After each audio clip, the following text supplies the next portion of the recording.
আসসালামু আলাইকুম। প্রচুর পরিমাণে পুষ্টিগুণে ভরপুর বেল।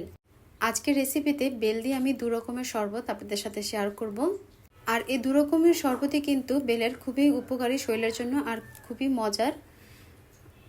বেল খেলে হজমের উপকারিতা মেলে, বেল পেট ঠান্ডা রাখে, আর গরমের সময় এই বেল খেলে হিট স্ট্রোকের ঝুঁকি কমে। আর এই বেলের ভিতরেই প্রচুর পরিমাণে ফাইবার বা আঁশ থাকে, যা অন্ত্রের স্বাস্থ্যের জন্য ভালো। থাকে ভিটামিন এ, যা দৃষ্টিশক্তি ভালো রাখে। আর এই বেল খেলে শরীরের দূষিত পদার্থ বের হয়ে যায়।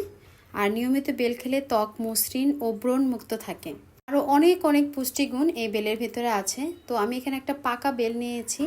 বেলের শরবত তৈরি করার জন্য অবশ্যই কিন্তু পাকা বেল নিয়ে নিতে হবে। তো আলহামদুলিল্লাহ আমার এই বেলটা খুবই ভালো হয়েছে। আর খোলার পরে এত সুন্দর একটা সুগন্ধি, যা বলার মতো না।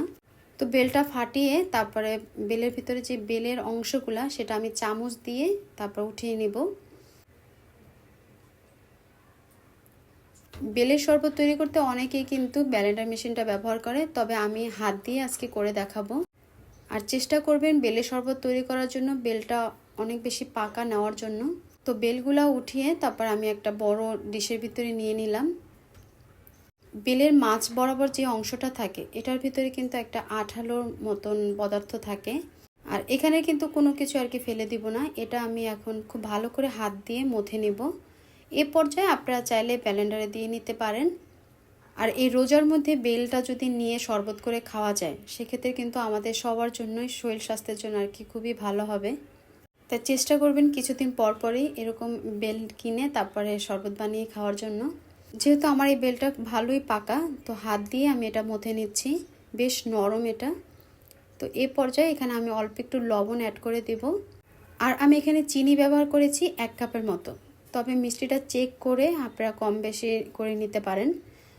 এখন চিনি আর এই বেলটা হাত দিয়ে ভালো করে মুথে নেব, যাতে করে বেলের ভিতরে যে ফাইবার বা আঁশটা থাকে, সেই আঁশটা থেকে যে বেলটা সেটা যেন বের হয়ে আসে।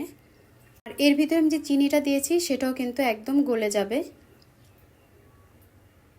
এখন এটা আমার হাত দিয়ে মথা হয়ে গেছে। এর থেকে আমি কিছুটা অংশ উঠিয়ে রাখছি আলাদা করে।